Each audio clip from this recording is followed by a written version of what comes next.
అందరికీ నమస్కారం. Welcome to my channel. ఈరోజు వీడియోలో మనం ఆనంది అనే ఒక లవ్ స్టోరీ గురించి తెలుసుకుందాం. రచయిత శ్రావణి గారు ఫ్రమ్ స్టోరీ మిర్రర్. అది విశాఖపట్నం. ఒక అందమైన పొదరిల్లు. ఇంటిని పూలతో అలంకరించడం వల్ల చాలా అందంగా ఉంది. చుట్టూ పరిసరాలన్నీ చాలా ఆహ్లాదంగా ఉన్నాయి. అంతలో ఇంటి ముందు ఆగింది ఒక కారు. ఈ వీడియో చూసే ముందు ఒక లైక్ చేసి నా ఛానల్ని సబ్స్క్రైబ్ చేసుకోండి. వీడియో చివరి వరకు చూడండి, చాలా ఇంట్రెస్టింగ్గా ఉంటుంది. అందులో నుండి ఒక అబ్బాయి దిగాడు. చూడ్డానికి మంచి కలర్, చాలా బాగున్నాడు అనుకునేలా ఉన్నాడు. ఆ అబ్బాయి అక్కడే నిలబడి ఆ ఇంటిని చూస్తూ ఉండగా బయటికి వచ్చింది ఒక అమ్మాయి ఆ ఇంటి నుండి. ఏంటి బావా, ఎప్పుడూ లేనిది ఇక్కడే ఆగిపోయావు, లోపలికి రా, అత్తయ్య వాళ్ళు ఇప్పటికే ముహూర్తాలకి లేట్ అయిపోయిందని అంటున్నారు అని అంటూ సిగ్గుపడుతూ తలదించుకుంది ఆ అమ్మాయి. ఒక్క క్షణం ఆ అబ్బాయికి ఎందుకో గిల్ట్ ఫీలింగ్ కలిగి మళ్ళీ మామూలయ్యింది. ఆ అమ్మాయి మాటలకి సమాధానం ఇవ్వకుండా వెనక కార్ డోర్ ఓపెన్ చేసి చేయి అందించాడు. అందులో నుండి ఒక అమ్మాయి దిగింది, అతని చెయ్యి పట్టుకొని. ఆ దృశ్యాన్ని చూసిన మొదటి అమ్మాయి కళ్ళల్లో నీళ్లు తిరిగాయి. కానీ వాటిని కనిపించకుండా చేసుకుని బావా తను అని అడిగింది. నేను ప్రేమించిన అమ్మాయి, నన్ను ప్రేమిస్తున్న అమ్మాయి, పెళ్లి చేసుకుంటే పెళ్ళాం కాబోయే అమ్మాయి అని చెప్పాడు. ఒక్కసారిగా భూమి కంపించినట్టయింది మొదటి అమ్మాయికి. కళ్ళల్లో సత్తువ లేనట్టు అనిపించింది. కళ్ళు తిరుగుతున్నాయి. తన పంచప్రాణాలు గాల్లో కలిసిపోయినట్టుగా అనిపించింది. మెల్లగా మాటలు కూడా తీసుకుంటూ, మరి నన్ను ప్రేమించానని చెప్పావు అని అడిగింది బొంగరు గొంతుతో. అది అప్పుడు అమ్మ వాళ్ళు పెళ్ళి అంటుంటే దొబ్బుతుంటే ఇంకా తప్పక నీ పేరు చెప్పాను, ఇష్టపడుతున్నానని. నువ్వు ఇంకా చదువుకుంటున్నావుగా అప్పుడు, అందుకే అని అన్నాడు తలదించుకొని.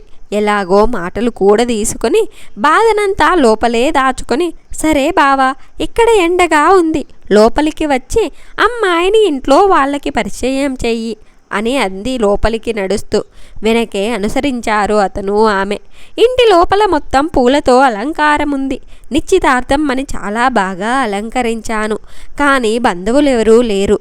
కేవలం ఇరు కుటుంబాలు మాత్రమే ఉన్నాయి. లోపలికి ఒకరి చెయ్యి ఒకరు పట్టుకొని వస్తున్న అబ్బాయిని అమ్మాయిని చూసి అందరూ ఆశ్చర్యంగా లేచి నుంచున్నారు. వాళ్ళ ముందు వెనక బలవంతంగా తలదించుకొని వస్తున్న అమ్మాయిని చూడగానే పెద్దవాళ్ళందరి మనసుకు బాధతో మునిగిపోయాయి. ఇంతలో వేదాంతని బిగ్గరగా వినిపించింది ఒకరి కంఠం. అది నాన్న, ఈ అమ్మాయి పేరు సుష్మా, నేను ఈ అమ్మాయి ఇద్దరం ప్రేమించుకున్నాం, అందుకే అని అంటూ ఆగిపోయాడు వేద్. మరి అమ్ము సంగతేంటి అని గట్టిగా అన్నారు శ్రీధర్ గారు. అతను వేద్ నాన్న.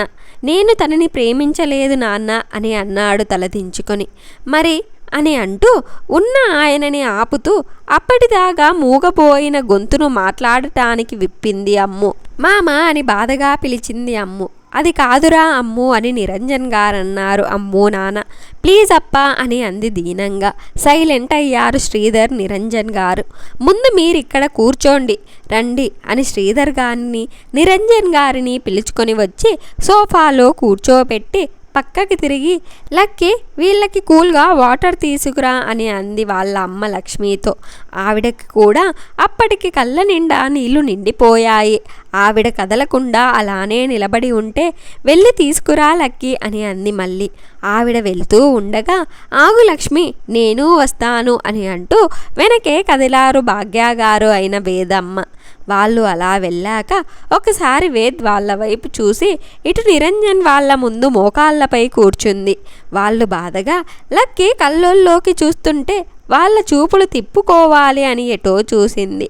చెప్పరా, ఏం చెప్పాలి అన్నారు శ్రీధర్ గారు అమ్మూని చూస్తూ. అది మామ అని ఒకసారి గట్టిగా ఊపిరి తీసుకుంటూ వదిలింది. బావకి సుష్మాకి ఇప్పుడే ఈ ముహూర్తానికే ఎంగేజ్మెంట్ చెయ్యండి అని అంది బాధ నిండిన స్వరంతో. నువ్వు ఏమంటున్నావో అర్థమవుతుందా అమ్ము అని అన్నారు శ్రీధర్ గారు. తెలుసు మామ, బావ ఆ అమ్మాయిని ప్రేమించాడు, అలాంటిది నాతో ఎలా సంతోషంగా ఉంటాడు? నన్ను పెళ్లి చేసుకుంటే నేను హ్యాపీగా ఉండను, బావ హ్యాపీగా ఉండడు. వద్దు మామ, వాళ్ళని కలిపేయండి అంది. కళ్ళల్లో నీళ్లు తిరుగుతూ ఉంటే వాటిని కనపడకుండా దాచేస్తూ, నిజంగా నువ్వే అంటున్నావా ఈ మాట అడిగారు భాగ్యగారు వస్తూ. ఎస్ అత్త, నేనే అన్నాను అని అంది లేచి నిలబడుతూ. అదంతా కాదు, నేను ఒప్పుకోను. నా ఇంటి కోడలు, నా కొడుకు పక్కన భార్యగా అమూల్యనే ఉండాలి అని కరాఖండిగా అన్నారు శ్రీధర్ గారు. అయితే నా మాట కూడా వినండి అని ఒక్కసారి నిరంజన్ లక్ష్మీల వైపు చూసి, బావకి సుష్మకి పెళ్లి జరిపించలేదంటే నేను చస్తాను అంది. ఆవేశంగా అందరూ ఒక్క క్షణం నిక్షేస్తులయ్యారు. ఏంటి నమ్మరా అని అంటూ టక్కున తన గదిలోకి పరుగు తీసింది అమ్ము. అందరూ కంగారుగా తన వెనకే వెళ్ళారు. లోపలికి వెళ్ళి తన డోర్ వేసుకుంది. అందరూ డోర్ని ఎంత కొట్టినా తెరవలేదు. వేద్, నిరంజన్ గారు ఇద్దరూ కలిసి విండో సైడ్ వెళ్ళారు. అక్కడ ఫ్రూట్స్లో ఉన్న కత్తిని తీసుకుని వాళ్ళని చూసింది అమ్ము. అమ్ము, ఏం చేస్తున్నావురా అని అడిగారు. అది కాదప్పా, అందరినీ ఇక్కడికి తీసుకురండి అని అంది. వేద్ వెళ్ళి అందరినీ తీసుకొని కిటికీ దగ్గరికి వెళ్ళాడు. అక్కడ అమ్ముని చూసి అందరూ కంగారుగా ఉంటే, చూడండి, ఇప్పుడే ఇక్కడే బావకి సుష్మకి పెళ్లి జరగాలి, లేదంటే నేను చచ్చిపోతా అని అంది కత్తిని మెడ దగ్గర పెట్టుకుంటూ. ఏమంటున్నావమ్ము, నా పెళ్లి కోసం నువ్వు చావడమేంట్రా అని అడిగాడు వేద్. నువ్వేం మాట్లాడకు బావా అని అంటూ వెళ్ళి తన కబ్బోర్డ్లో వేద్తో కంటించుకోవాలి అని ఆశగా కొన్న తాళిని తీసుకొని వచ్చింది. ఇప్పుడే, ఈ క్షణమే నువ్వు సుష్మ మెడలో తాళి కట్టాలి, లేకపోతే నేను నిజంగా చచ్చిపోతాను. నేను ఒకసారి ఏదైనా చెప్తే చేస్తాను, అది నీకు తెలుసు కదా అని అంది ఆవేశంగా. వేద్కి కళ్ళల్లో నీళ్లు తిరిగాయి. సుష్మ అప్పటికే ఏడుస్తుంది. అమ్ము, వద్దురా అని అంటూ ఉన్నారు మిగిలిన వాళ్ళంతా. బావా, నువ్వు కట్టు అని అంది ఇంకా ఆవేశంగా. వేద్ ఇంకేం చెయ్యలేక సుష్మ మెడలో 3 ముళ్ళు వేశాడు. అది చూసిన అమ్ము ఒక్కసారి చిన్నగా నవ్వి గట్టిగా కళ్ళు మూసుకొని తన చేతి మణికట్టుపై కోసుకుంది. అది చూసిన అందరూ ఇంకా షాక్ అయిపోయారు. వేద్ ఒక్కసారిగా లోపలికి వెళ్ళి తలుపుని విరగ్గొట్టే ప్రయత్నం చేస్తున్నాడు. ఒక 10 నిమిషాలకే అది ఓపెన్ అయ్యి లోపలికి వెళ్ళాడు. అప్పటికి కళ్ళు తిరిగి పడి ఉంది అమ్ము. తనని లేపి ఎత్తుకొని వెంటనే కార్ దగ్గరికి వెళ్ళాడు. వెనకే సుష్మా కూడా ఉంది. ఆ వెనకే కంగారుగా వెళ్ళారు అమ్ము పేరెంట్స్ అండ్ వేద్ పేరెంట్స్ వాళ్ళు. అమ్ము, కళ్ళు తెరవవే, నువ్వు ఇలా ఉంటే చూడ్డానికి నాకు ఏడుపొస్తుంది. నీ బెస్ట్ ఫ్రెండ్ని వదిలేసి అలా వెళ్ళిపోతావా? నువ్వు లేకుండా నేనెలా ఉండనే?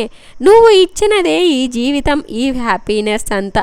ఇది నీ ప్రాణమే తీస్తుంది అని తెలిసి ఉంటే నేను అసలు కోరుకునే దానిని కాదు అని అంది సుష్మా ఏడుస్తూ. పక్కన వేదాంత్కి కూడా కళ్ళల్లో నీళ్లు తిరుగుతున్నాయి. స్పీడ్గా వెళ్తున్నాడు. వెనకే ఇంకో కార్లో వీళ్ళ పేరెంట్స్ కూడా వస్తున్నారు. అందరికీ చాలా కంగారుగా గాబరాగా ఉంది. ఒక 15 నిమిషాలకి హాస్పిటల్ ముందు కారు ఆగింది. వెంటనే అమ్ముని ఎత్తుకొని హాస్పిటల్ లోపలికి పరుగందుకున్నాడు. వెనకే సుష్మా కూడా ఏడుస్తూ వెళ్ళింది. లోపల డాక్టర్కి చెప్పేలోపు వాళ్ళే వచ్చి అమ్ముని ఐసీయూకి తీసుకెళ్లారు. ఫస్ట్ ఎయిడ్ చేసి తనకి బ్లడ్ ఎక్కించారు. అక్కడే ఒక నర్సుని పెట్టి చూసుకోమని చెప్పి బయటికి వచ్చాడు. డాక్టర్, డాక్టర్, అమ్ముకి ఎలా ఉంది అని కంగారుగా అడిగాడు Ved. She is all right. Blood కాస్త ఎక్కువ పోయింది, అందుకే బ్లడ్ ఎక్కించాం. She will be okay in 2 days అని భుజం మీద తట్టి వెళ్ళిపోయాడు డాక్టర్. అక్కడే దిగులుగా కూర్చున్నందరూ వేద్ అండ్ సుష్మ. తన క్యాబిన్కి వచ్చిన డాక్టర్ ఫోన్ తీసి ఒక నెంబర్కి కాల్ చేసి అమ్ము సూసైడ్ మ్యాటర్ చెప్పాడు. అవతలి వ్యక్తి ఏం చెప్పాడో కానీ ఇప్పుడు వద్దు, తన పేరెంట్స్ అందరూ ఉన్నారు, నిగబెట్ ఒక 10 అలారా అని చెప్పి కాల్ కట్ చేశాడు డాక్టర్ రాహుల్. ఐసీయూ దగ్గర కూర్చున్న వాళ్ళు దగ్గరికి వచ్చారు పెద్దవాళ్ళు. ట్రాఫిక్ వల్ల కాస్త లేట్ అయ్యింది. డోర్ బయటే నిలబడి అమ్ముని చూస్తూ కన్నీరు పెట్టుకున్నారు లక్ష్మి, భాగ్య గారు. నిస్సహాయంగా కూర్చొనుండిపోయారు నిరంజన్ అండ్ శ్రీధర్ గారు. ఏడుస్తూ ఉన్న సుష్మని దగ్గరికి తీసుకొని ఇంకో మూలలో కూర్చున్నాడు వేద్. అలా నైట్ అయ్యింది. బలవంతంగా ఇంటికి పంపారు వేద్ పెద్దవాళ్ళని. వాళ్ళు అక్కడే ఉండి జాగ్రత్తగా చూసుకుంటామని మాట ఇచ్చాక ఎంతైనా వేద్ అండ్ అమూల్య చిన్నప్పటి నుండి బెస్ట్ ఫ్రెండ్స్గా ఉండడం వల్ల ఒక నమ్మకంతో వెళ్ళారు. రాత్రి టైం 10 గంటలు అవుతుంది. సుష్మకి కళ్ళు తిరుగుతున్నాయి అని తనని తీసుకొని హాస్పిటల్ క్యాంటీన్కి వెళ్ళాడు వేద్. వాళ్ళు అలా వెళ్ళగానే హాస్పిటల్ బయట ఒక బెంచ్ కార్ ఆగింది. అందులో నుండి ఒక 6 అడుగుల అబ్బాయి black shirt and blue jeans వేసుకొని, పైన బ్లేజర్ వేసుకొని, గాగల్స్ పెట్టుకొని, తెల్లని శరీరం, మంచి బాడీ, డైలీ జిమ్ చేస్తాడన్నట్టు గుర్తుగా కండలు. కార్ని పార్క్ చెయ్యమని ఇచ్చేసి పరిగెత్తుకుంటూ లోపలికి వెళ్ళాడు. స్పీడ్గా రిసెప్షన్ దగ్గరికి వెళ్ళి అమూల్య అనే ఆమెని ఏ రూమ్లో ఉంచారు అని కంగారుగా అడిగారు. సార్ 5th ఫ్లోర్లో ఐసీయూలో ఉన్నారు అని చెప్పింది. చెప్పడమే ఆలస్యం అన్నట్టు పరుగెందుకున్నాడు ఆ అబ్బాయి. లిఫ్ట్ కోసం ఆగలేక స్టెప్స్ మీద 5 అంతస్తులు వెళ్ళాడు. 5వ అంతస్తులో ఒక రూమ్ బయట తన ఫ్రెండ్ రాహుల్ ఉండడం చూసిన అతను ఇంకా కంగారుగా అక్కడికి పరిగెత్తాడు. అక్కడికి వెళ్ళేసరికి రాహుల్ కాల్ మాట్లాడుతూ ఉండడంతో పక్కకి చూశాడు. రూమ్లో పడుకొని ఒక పక్కన చేతికి సలైన్ బాటిల్ పెట్టుకొని స్పృహ లేకుండా ఉన్న అమ్మో కనబడగానే అతని ప్రాణం తనలో నుండి లాగేసినట్టుగా అక్కడే మోకాళ్ళ మీద కూర్చొనుండిపోయాడు. తలపై చేతులు పెట్టుకుని దీనంగా అమ్ము ఉన్న రూమ్లోకి చూస్తుండిపోయాడు. అతను కూర్చున్న సౌండ్కి వెనక్కి తిరిగిన రాహుల్కి అక్కడ అతను కనిపించేసరికి కంగారుగా తన దగ్గరికి వెళ్ళాడు. రే ఏంట్రా ఇది అని అన్నాడు బాధగా. రాహుల్ భుజం పైన చెయ్యి వేస్తూ, నేను ముందే చెప్పానురా తనకి మీ బావ నిన్ను ప్రేమించట్లేదని అని అన్నాడు. అతను ఇంకా బాధగా కళ్ళలో వస్తున్న కళ్ళీన్లను చేతితో తుడుచుకుంటూ ఏడవడం వల్ల తెల్లగా ఉన్న మొహం ఎర్రగా కందిపోయింది. కళ్ళు కూడా ఎరుపు రంగును పూసుకున్నాయి. రే ఒక్కసారి తనని చూడ్డానికి వెళ్తానురా అని చాలా బాధగా దీనంగా అంటున్న అతన్ని చూస్తూ ఉంటే రాహుల్కి కన్నీళ్ళాగలేదు. వెళ్ళు అని తనని లోపలికి పంపాడు. అతను మెల్లగా అడుగులో అడుగు వేసుకుంటూ తడబడుతున్న అడుగులతో ఎక్కడ తన ప్రాణం తన నుండి దూరం అవుతుందో అన్న భయాన్ని గుండెల్లోనే దాచేస్తూ వెళ్ళాడు. చిన్నగా వణుకుతున్న చేతులతో అమ్ము చేతుల్ని పట్టుకున్నాడు. అలానే చూస్తూ నిల్చునుండిపోయాడు. అతని కన్నీళ్లు అమ్ము చేతిపై పడ్డాయి. ఆ కన్నీళ్లు వచ్చేదానికే ఏమో అమ్ములో చిన్నగా ఒక కదలిక వచ్చింది. అది చూసిన అతని పెదాలపై 6 నెలల తర్వాత చిరునవ్వు పూసింది. బయట నుండి ఇదంతా చూస్తున్న రాహుల్, ఎలారా ఇంత ప్రేమని ఇవ్వగలుగుతున్నావు అని అనుకోలేకపోయాడు. చిన్నగా తన మొహాన్ని అమ్ము మొహానికి దగ్గరగా తెచ్చి రెండోసారి అమ్ముకు తెలియకుండా తన నుదుటిపై అతని పెదవులతో స్పృశించాడు. ఇలాంటి పని చేస్తావని తెలిసి ఉంటే నీకు దూరంగా వెళ్ళేవాడిని కాదు కదరా అమ్ము అని ప్రేమగా తన చెవుల దగ్గర చెప్పాడు. ఇంతలో రాహుల్ లోపలికి వచ్చి, రే వేద్ వస్తున్నాడురా అని అనేసరికి మరోసారి అమ్ము వంక ప్రేమగా చూసి కన్నీళ్లతో వెనుదిరిగాడతను. బయటికి వచ్చి ఎవరికి అనుమానం రాకుండా తన కన్నీళ్లు ఎవరికీ కనిపించకుండా గోగల్స్ పెట్టుకుని బయటికి నడిచాడు. ఇంతలో ఎల్లాడా కొంతమంది అతనిని గుర్తుపట్టి సార్ సార్ అని అంటూ వచ్చేసరికి సారీ ఐ కెన్ నౌ అని చెప్పేసి తన కారు ఎక్కాడు.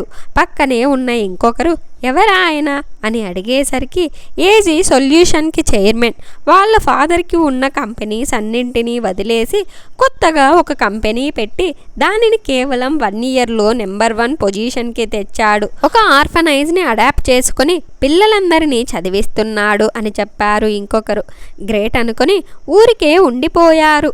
అక్కడ కారులో వెళ్తున్న అతను తన పేరెంట్స్కి కాల్ చేసి ఇంటికి వస్తున్నా మా నిన్ను డాడీని చూడాలని ఉంది, నీ ఒళ్ళో పడుకోవాలని ఉంది అని బాధగా చెప్పి ఇంటి వైపు పయనమయ్యాడు. ఇంటికి వెళ్ళిన నిరంజన్ బెంగళూరులో ఉన్న తన కొడుక్కి కాల్ చేశాడు. కాల్ లిఫ్ట్ చేసిన కొడుకుని బాధగా ఆదిత్య అని పిలిచారు. తండ్రి పిలుపులో బాధ గమనించిన ఆది కంగారుగా ఏమైంది నాన్న, అందరూ బాగానే ఉన్నారు కదా అని అడిగాడు. లేదురా ఎవరూ బాలేరు, మన అమ్ము సూసైడ్ చేసుకుందిరా అని జరిగిందంతా చెప్పాడు. అంతా విన్నా ఆది నేనిప్పుడే స్టార్ట్ అయ్యి మార్నింగ్కి వస్తాను అని చెప్పి కార్ కీస్ తీసుకున్నాడు. కార్లో కూర్చొని ఫోన్ తీసుకొని ఒక నెంబర్కి కాల్ చేశాడు. అటువైపు రింగ్ అవుతున్న సౌండ్ వినపడింది. కాల్ లిఫ్ట్ చేయగానే నేనేం చెప్పాను, నువ్వేం చేశావు, అమ్ము సూసైడ్ చేసుకుంది, నాకెందుకు చెప్పలేదు అని అడిగాడు రాహుల్ని. ఫస్ట్ వాడికి చెప్పాను అన్నాడు రాహుల్. ఏంటి అని గట్టిగా అంటూ కార్ బ్రేక్ వేశాడు ఆది. కూల్రా, ఎవరు చూడలేదు వాణ్ణి, అందరూ వెళ్ళాక వచ్చాడు. అమ్మూని చూసి కాసేపు ఉండి వెళ్ళిపోయాడు అని చెప్పాడు. ఇప్పుడు అమ్ము సిచ్యుయేషన్ ఏంటి అని అడిగాడు. బాగుంది, కానీ లేచాక ఏమవుతుందో ఎలా రియాక్ట్ అవుతుందో తెలియదు. సడన్ గా తన 8 ఏళ్ల ప్రేమ ఇకపై తనది కాదని తెలిస్తే తట్టుకోలేదేమో అన్నాడు బాధగా. అయితే దానికి ఒకటే పరిష్కారం, నేను అక్కడికి వచ్చాక మాట్లాడదామని మళ్ళీ కార్ స్టార్ట్ చేసి స్పీడ్ పెంచుతూ వైజాగ్ వైపు పరుగు పెట్టించాడు కార్ని. వేద్ వాళ్ళు అమ్ము ఉన్న రూమ్ బయటే కూర్చొని సుష్మని చూస్తూ పరిస్థితి ఇందాక రావడానికి కారణం గురించి తలుచుకుంటూ ఉన్నాడు. పక్కనే ఉన్న సుష్మ వేద్ భుజంపై తలపెట్టి అమ్ము తన జీవితంలోకి ఎలా వచ్చిందో ఆలోచిస్తూ తన లైఫ్ గురించి ఆలోచనల్లోకి వెళ్ళిపోయింది. మీకు నేను చెప్తా, వాళ్ళని ఎందుకు ఊరికే ఇబ్బంది పెట్టాలి అని అనుకుంటూ ఉంది. ఇంతకీ అమ్మూని చూడడానికి వచ్చిన అబ్బాయి ఎవరు? అమ్మూని ఆ అబ్బాయి ప్రేమిస్తున్నాడా? అసలు ఏం జరగబోతుందో మనం పార్ట్ 2లో చూద్దాం. ఈ వీడియో గనక మీకు నచ్చినట్లయితే ఒక లైక్ చేసి ఈ స్టోరీ ఎలా ఉందో కామెంట్ చెయ్యండి. నా ఛానల్ ఇంకా సబ్స్క్రైబ్ చేసుకోకపోతే వెంటనే నా ఛానల్ని సబ్స్క్రైబ్ చేసుకోండి.